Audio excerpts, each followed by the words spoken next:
अस्सलाम वालेकुम प्यारे दोस्तों। ये कहानी है एक फकीर और बादशाह की। एक मर्तबा का जिक्र है, एक फकीर जहाँ भी कहीं जाता बस यही सदा लगाता, 3 बातें सुन लो और हर बात का मुआवजा 100 रुपए दे दो। कोई भी इसकी सदा पर कान ना धरता था। तंग आकर फकीर दरिया के किनारे निकल गया। वो किनारे किनारे चलता जा रहा था और बिड़बिड़ाते हुए लोगों को कोसता जा रहा था। इत्तेफाक की बात है कि बादशाह का वहाँ से गुजर हुआ। इसने फकीर को कोसते हुए सुना तो उसे बुलाकर वजह पूछी। फकीर ने अपना तारुफ कराते हुए कहा, मैं थका हारा बदनसीब हूँ जिसने कीमती सौदा सस्ते दामों में फरोख्त करने की कोशिश की, मगर किसी ने मेरी बात न सुनी। बादशाह बोला, फकीर आप कहो, मैं तुम्हारी शर्त मंजूर करता हूँ। फकीर ने खुशी खुशी से तैयार हो गया। इसके बाद फकीर ने 3 बातें सुनाई। रात दा जगन भला, यानी रात को जागना मुफीद है। पहली बात बताकर फकीर ने बादशाह से उसका मुआवजा 100 रुपए ले लिया। ओ नाले दा इधर भला, यानी आने वाले की तकरीम करने में भलाई है। दूसरी बात सुनाकर फकीर ने बादशाह से मजीद 100 रुपए हासिल कर लिए। जिद्दल बलादे सरिच सोखला, यानी जिद के सर में जब तक 100 जूते ना लगे इसकी इस्लाह नहीं होती। यूं फकीर ने अपनी तीसरी बात और आखिरी बात के इवज भी 100 रुपए ले लिए और चलता बना। वजीर ने अर्ज की, बादशाह सलामत, ये तो आम सी बातें थी, आपने खामखा फकीर को इतनी अहमियत दी।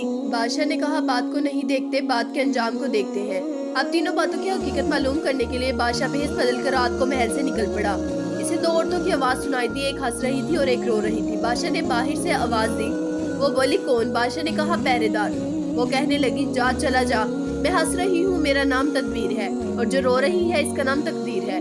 बादशाह ने अंदर झांक कर देखा तो खूबसूरत औरतों के चेहरे दिखाई दिए। दोनों ने कहा, इस मुल्क के बादशाह को शाही बाग के पीपल का सांप डस लेगा, जिसके बाद बादशाह की मौत होगी।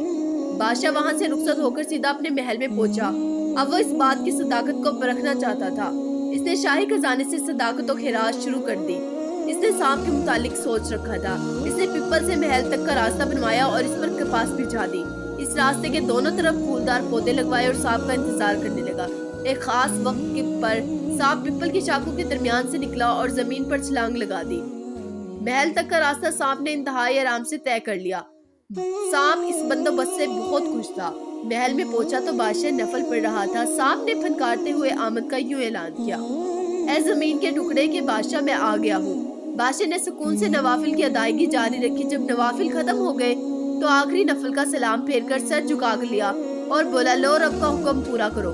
फरिश्ते के दिल में रहम पैदा हुआ। फरिश्ते की फरियाद पर रब ने इजाजत दी। गैब से आवाज आई कि आधी जिंदगी इसको और आधी तुझको बख्शी।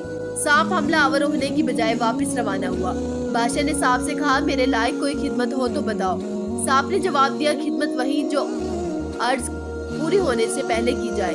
बादशाह को रात को जागने और आने वाले की कदर करने का सिला मिल गया।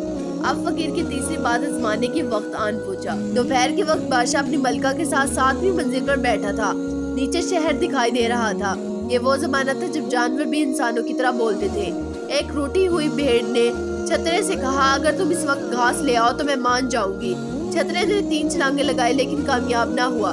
भेड़ घास के तकाजे पर मुसलसल उड़ी रही थी। छतरे ने पहले तो बहुत मिन्नतें की कि घास को भूल जाओ, जो बावजूद कोशिश के नहीं हासिल हो रहा। तंग आकर छतरे ने अपनी जिल्द को झाड़ा और फिर भेड़िया को एक जोरदार टक्कर दे मारी।